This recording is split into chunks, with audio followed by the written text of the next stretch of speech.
Hello and welcome back to our MaimeriBlu exploration of this stunning collection of colors.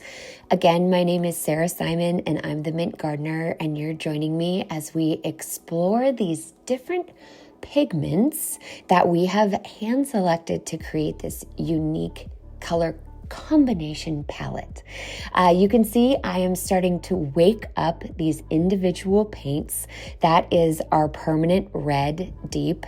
It is pretty stunning. And I'm starting to create different types of watercolor washes to try to explore each individual color. And then we're also going to look at what it looks like when you combine these different colors together. So I'm going to be creating a series of watercolor washes with all of these different colors. Now, what is a watercolor wash? It's a transparent layer of color on paper. Nothing fancy, okay? But you can do it in many different ways. You can see I've explored a wash on the top, which is a combination of the paint and the water. All right, straight onto the page in a brush stroke. And then that second wash beneath it, and the one that you're watching me currently paint, is a wash of water laid down first, and then these stunning colors dropped in. You can see the saturation levels. You can actually see the paint moving in the water, which is one of the most relaxing things to observe and to be a part of when you're painting.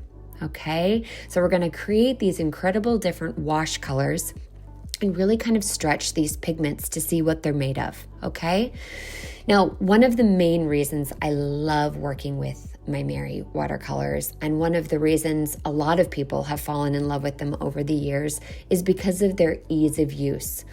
Why are they easy to use? Primarily because they are single pigment focuses. Okay. So MaimeriBlu utilizes a large number of single pigment colors, allowing for exceptional color purity and clarity in each of their colors. This means that when you're trying to color match, let's say you want to paint that exact beautiful burnt red rose color that you see in the garden and your favorite flower that comes back every year. Sitting down and trying to make that with a collection of primary colors can feel very daunting. However, when you do it with paint that is super quality and that is made with minimal pigments, it makes the artist's job of mixing colors that much more enjoyable, because what you see is truly what you get out of the tube. So when you combine single pigment tube watercolors or in cake form, it leads to a lot less muddiness because you don't have a lot of other things going into the actual making of the paint, okay? So MaimeriBlu uses a natural gum arabic and glycerin. It's a natural gum arabic and glycerin along with meticulously selected pigments. So it contributes to a smooth flow, a vibrant color, and a really lasting quality of the paints. And it makes it easier to mix them because there's not as much going on inside the paints. It leaves it up to the artist to be able to really create these vibrant colors, okay? It's incredible too because they stand alone as amazing colors that you would want to use just straight out of the tube. But also, as you can see, as I'm playing on my little saucer, combining the two different colors, the three different colors, and creating this interesting collection of tonal values just from this minimal amount of paints, you're able to create so much beauty. So I'm taking the different colors and combining them with red. The reason I chose, when I'm starting a color palette, when I'm looking at colors, the reason I choose things, first and foremost, I like to look at my primary colors. I pick a favorite red, a favorite yellow, and a favorite blue. Because the theory is when you have all of those three colors, you can mix so many different colors just from those three secondary, tertiary colors, right? So that's what I'm playing with right now, is I've got my permanent red deep, my Naples yellow, and my Payne's gray. And with those three, I'm able to create some incredible tonal shades. Now, Dragon's blood is one of those unique colors. If you're more familiar with the classical named colors, you could say that dragon's blood is really an elevated burnt sienna and is in a class of her own. When a paint is called dragon's blood, I don't know if there's anything in you that can resist actually trying to paint with this paint, because it is so delightful just in the name. And then you use it and you're floored by the color and the amazingness.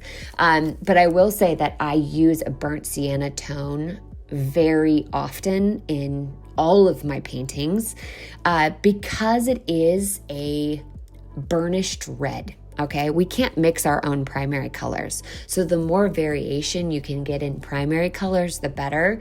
And a burnt sienna type color is always fantastic to have on hand because it mixes well with mostly everything.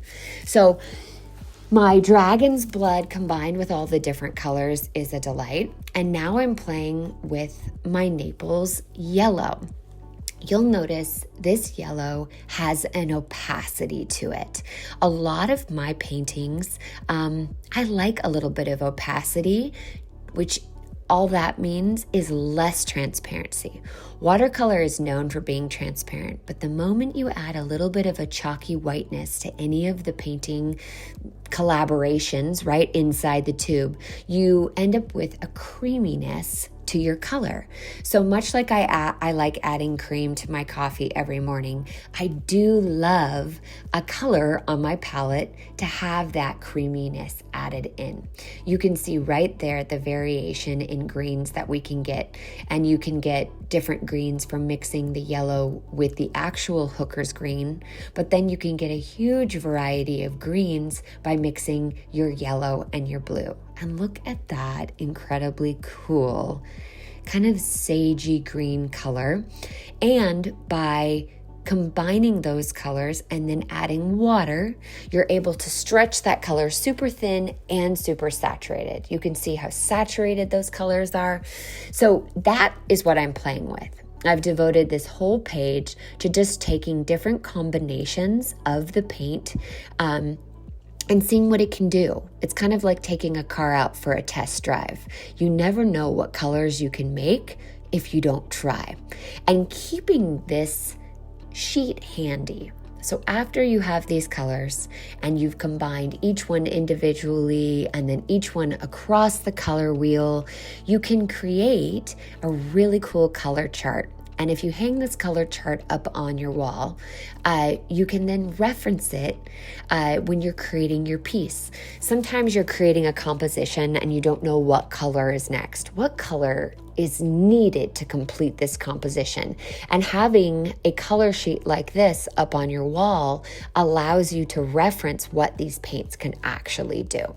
Now, again, remember I mentioned loving a chalkiness to my paint and having that option to add the opacity. You can do that with the pure white as well. And all of a sudden, this vibrant, saturated set can also create a line of pastels, which is a delight because you can take this set and make an incredible autumnal palette. You can see how bright those autumn leaves would be. Look at the way that moves. It's incredible.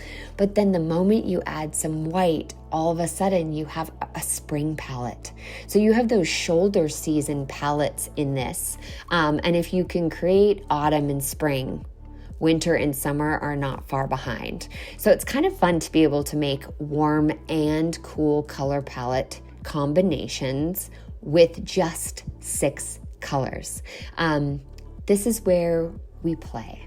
This is where we discover. When I'm creating palettes like this, I often think of myself as a bit of a scientist. It's what happens when I do this, and if I do this, what happens? By not being too attached to your outcome and worrying about, oh my goodness, what's going to happen if I do this? Am I going to ruin my piece? You're able to play, and that's the joy of it.